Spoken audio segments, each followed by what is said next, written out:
Καλησπέρα. Από εδώ φίλος μου ο Γιώργος και από εδώ φίλος μου ο Χρήστος. Γεια. Και σήμερα σε αυτό το βίντεο θα σας προτείνουμε κάποιες έξυπνες ιδέες για την κοπέλα στη μέρα του Αγίου Βαλεντίνου, να την εντυπωσιάσετε.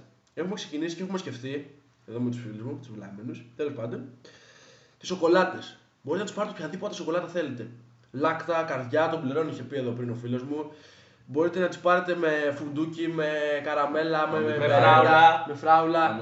Πώς και για την άλλη Georgie, την καινούρια. Πώς πάει με την καινούρια? Με τα barcode, με τα ρομαντικά μηνυματάκια. Λοιπόν, γράφετε ό,τι θέλετε στο ίντερνετ, δεν θυμάμαι πώς γίνεται στο διαδίκτυο. Και όταν της δώσετε τη λάκτα, χτυπάει το barcode στο κινητό της και βλέπει το μήνυμα στο διαδίκτυο. Τρομερή ιδέα. Λοιπόν, μετά έχουμε σκεφτεί αρκουδάκια. Μπορείτε να πάτε τζάμπο, με πολύ φτηνά τζάμπο. Να της πάρετε ένα αρκούδο τέτοιο τεράστιο. Μόνο με 20 ευρώ. Λέμε τώρα. Να αφήσετε ένα γράμμα, ένα ρομαντικό γραμματάκι, πάντα να γράφετε στις κοπέλες. Και ένα τριαντάφυλλο. Και πω, καλά, τρομερός. Λοιπόν, τριαντάφυλλο. Με λελόδια πας για να μην χαλάσει. Τι? Του γάμισες, λοιπόν, μην τον ακούτε.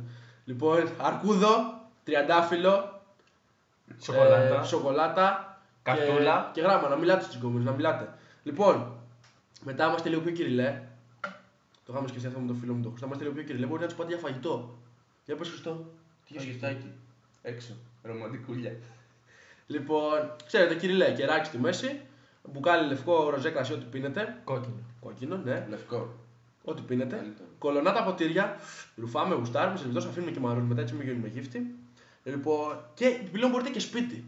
Άμα δεν έχετε πολλά λεφτά, φτιάχνετε ένα κοτόπουλο αλλά κρέμα, ότι γουστάρετε μακαρονάκι κτλ. Πρέπει να είναι αναγκαστικά κοτόπουλα αλλά κρέμα. Ένα κοτοπουλάκι, ό,τι θέλετε, παιδιά, θα χτυπώ όπως θέλετε. Λοιπόν, Δηλαδή, άμα είναι κάτι άλλο, πειράζει. δεν πειράζει. Μπορείτε να φτιάξετε ό,τι θέλετε. Αρκεί να το κάνετε έτσι με λίγο αγάπη. Λοιπόν, πάρετε ένα μπουκάλι κρασί, να ψετε 2-3 κεράκια. Δεν πειράζει που δεν θα έχουμε λεφτά. Λοιπόν, θα έρθει η γκόμενα, θα το δει, θα γουστάρει. Θα τη πείτε και τα κλασικά που λέμε. Εμείς ξέρετε και Ποια είναι αυτά τα κλασικά? έδεσε το γλυκό. Για Λοιπόν, πες τα κλασικά που λέμε. τα κλασικά. Είσαι πολύ όμορφη σήμερα. Με αφορμή την ημέρα του Αγίου Δηλαδή, τις άλλες Βαλεντίνου. μέρες δεν είναι όμορφη. Ρε μαλάκι κουφινά, λοιπόν, αυτό εδώ είναι βλαμμένος. Να ξέρετε γενικά, αυτό δεν εννοούμε. Στις κοπέλες απευθύνομαι ότι σήμερα είσαι πολύ όμορφη, τις άλλες μέρες δεν είσαι μπαζόκαδος. Το έχει πει και ο Μάικος. Λοιπόν, και μετά μπορείτε να συνεχίσετε με ρομαντικού σεξ. Είτε έχετε βγει και έχετε πάει για φαγητό, είτε τρώτε σπίτι, είτε της έχετε πάρει αρκούδο και είναι σπίτι μόνη της και της έχετε στείλει και γράμμα. Το βράδυ είναι καλό να βρεθείτε. Πάρτε ένα μπουκάλι κρασί, άμα δεν έχετε πιει, δεν έχετε φάει πιο πριν, Και σοκολατάκια μαζί με το και κρασί. σοκολατάκια μαζί. Ρίξτε λίγα πέταλα στο κρεβάτι, ανάψτε 5-6 κεράκια Και μπορείτε- γαμίστε. Γαμίστε. Κάντε μια απίστευτη νύχτα. Αν θα έχει περάσει η μέρα του Αγίου Βαλεντίνου, λογικά γιατί θα γαμάτε μετά τις 12, αλλά δεν πειράζει, δεν έχει τίποτα. Κάντε ωραίο, ρομαντικό Σεξ. σεξ. Λοιπόν, Γιώργο. μετά γράφουμε για σινεμά. Αν δεν έχετε, ρε παιδί μου, κάποια επιλογή, κάτι δεν έχετε σκεφτεί. Εμείς πάντως προτείνουμε τις 50 αποχρώσεις του γκρι. Ναι, το προτείνω κι εγώ ανεπιφύλακτα. Εγώ δεν το Λοιπόν, προτείνω. Τι προτείνεις? Δεν προτείνω 50 αποχρώσεις του γκρι. Και τι Σωστό, τι προτείνεις? προτείνεις να πάνε να δουν εδώ τα παιδιά για να ρίξουν την κόμμενα? Ό,τι θέλουμε.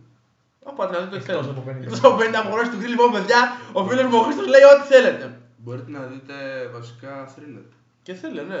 Φοβάται την κόμμενα, σου παίρνει αγκαλιά από εδώ, από εκεί, γουστάρετε, ξέρετε πώς πάνε τώρα αυτά. Με τις 50 αποχρώσεις του γκρι θα πρέπει να πάρετε και μαστίγια ή λουρίδες. Έχεις Ναι, τα τζάμπο. το ρολάρι. Ή αλυσίδες. Ναι. Τέλος πάντων, σινεμά, πάτε την κόμμενα να δείτε ταινία, αγκαλίδες, φυλάκια κτλ. Και τέλος έχουμε γράψει να πάτε μια ρομαντική βόλτα. Αν δεν έχετε καθόλου λεφτά, πάρτε την κοπέλα απλά και περπατήστε, μιλήστε της και αν μετά σας πετάξετε και κάνετε σοκολατάκι, εντάξει, εκεί δεν τρέχει τίποτα, όλα μια χαρά είναι. Λοιπόν, αυτά από Έχω εμάς. μια ιδέα! Πες τι. Ρομαντικό περπάτημα στο κούλι Ηρακλείου. Άμα είσαι στη Ηράκλειο, ο φίλος μου Τζόρτζ λέει Μαλακία. ρομαντικό περπάτημα στο κούλε Ηρακλείου. Τι ξενέρωτα. Λοιπόν, χαιρετίσματα από όλους εμάς. Μαλάκια. Ο Φιλάκια. Γιώργος και ο Χρήστος. Να περάσετε όσο καλύτερα μπορείτε τη μέρα του Βαλεντίνου σας. Φιλάκια, θα τα πούμε την άλλη φορά. Γεια.